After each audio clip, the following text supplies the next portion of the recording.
Hi everyone, and this is the last video from this pond because I'm moving house. So I'm going to show you how I've prepared for the move, what I did in advance on the day and afterwards to make it a safe journey for the fish.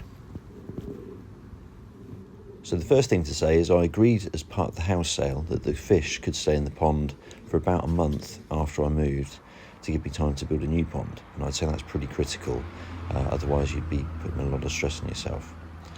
Another thing that I did well in advance is I set up this barrel with some K3 media, and I've been maturing it and keeping it running for months. I think this has been going for at least 6 months, and you do need actually that sort of length of time ideally, because it takes an incredibly long time to establish at the cold temperatures in the garden. So what I've been doing is adding concentrated ammonia to this, watching the ammonia level go up, and then when the ammonia has all gone, adding some more and just keeping it going like that over time. In order for this to work, you also need to add calcium carbonate buffer. If you do it without calcium carbonate buffer, once all the calcium carbonate has been used up in the water, the bacteria will stop working because the pH will drop, and you'll be wasting your time. But there's no limit to the amount of ammonia that they can deal with as long as there's enough calcium carbonates in there with it. Now this is the temporary pond that I built using sleepers. I bought 50 2.4 metre long sleepers, and it's making a 4,000 litre pond, a metre deep. And so this took me 4 weekends to build and set up, along with the filter. The sleepers are held together using 4 6-inch screws per level down each side, which worked pretty well. So that's the filter and the pond set up. Now for the equipment for the day. So you need a large net, you need a sock net for transferring the fish into the bags, plastic boxes, some towels and sheets. I've got those gloves there. If it's a cold day and you're doing it for a long time, they can be helpful, those gauntlets. But these bags, I got these from my local koi shop, and you want lots of those and lots of rubber bands for tying the top.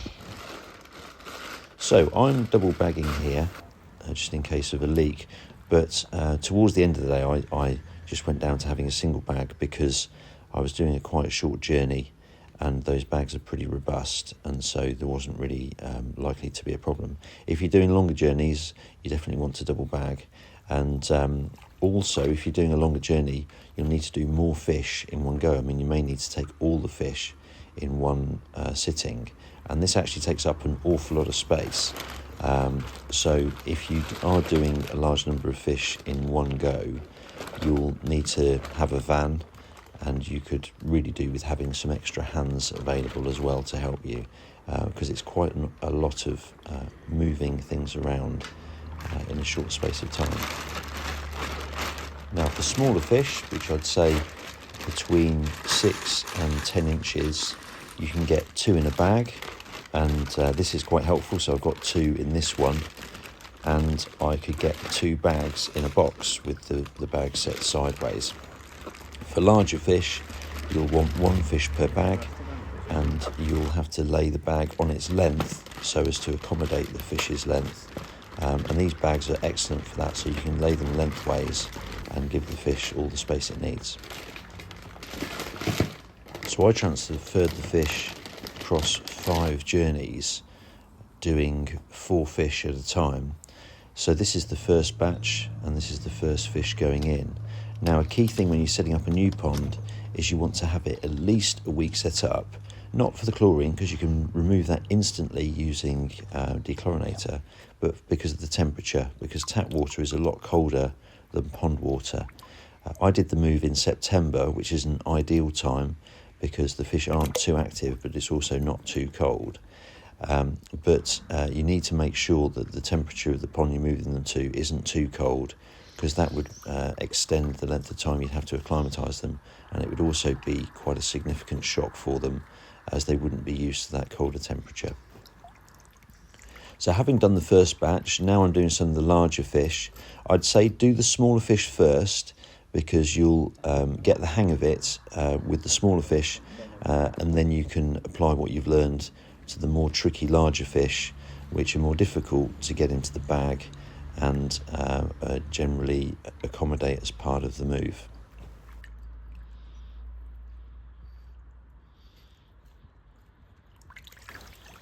Now, the bigger the fish, the more water you need in the bag, and the general rule of thumb for the amount of water I was using is to have enough to cover the back of the fish when it's laying down in the position you're going to transport it.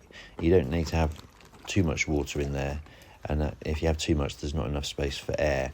Not really critical for the journey that I was doing, but you do really need to be careful with making sure there's enough air, particularly if there's a longer journey. And again, if you're doing a longer journey, I'd seriously consider getting a koi specialist to do it for you or to help you. So when it comes to transferring the fish, because the temperature of these two ponds was quite similar, only about 2 degrees different, I had them in the bags for about 10 minutes and gradually added water before releasing them into the pond. But they all transferred really happily. This is immediately afterwards. I've got a temporary filter set up on that far side there while I plumb in the new filter, which I've transferred across. I had that temporary filter working for a couple of weeks after the move whilst I finalised the new filter and got it all set up. So then my attention turned to just making sure the fish were happy and the water has been filtered, so keeping a check on ammonia and nitrite, which did okay. I was cautious with feeding just to make sure. But the shower there, you see that just flick. I was a bit bothered that there might be some parasites that had picked up, so I did some scrapes of the fish. And here I find in the middle there a fluke, a skin fluke. But I also, on a higher level of magnification, also found Costia. So these are very small on this. I think this is on 100 times. You can see at the bottom some tiny dots moving around a little bit. Now, Costa is the more dangerous of these two, so they require different treatments. So the first treatment was malachite and formalin to deal with the Costia. And then once that was done with the course of treatment, I could then move on to the praziquantel treatment for the skin flukes. And over the subsequent month, I managed to get on top of both of those. And the fish were looking a lot happier by the end of it. So there we are. I hope that's been helpful in you preparing to move your fish, and I'll see you next time.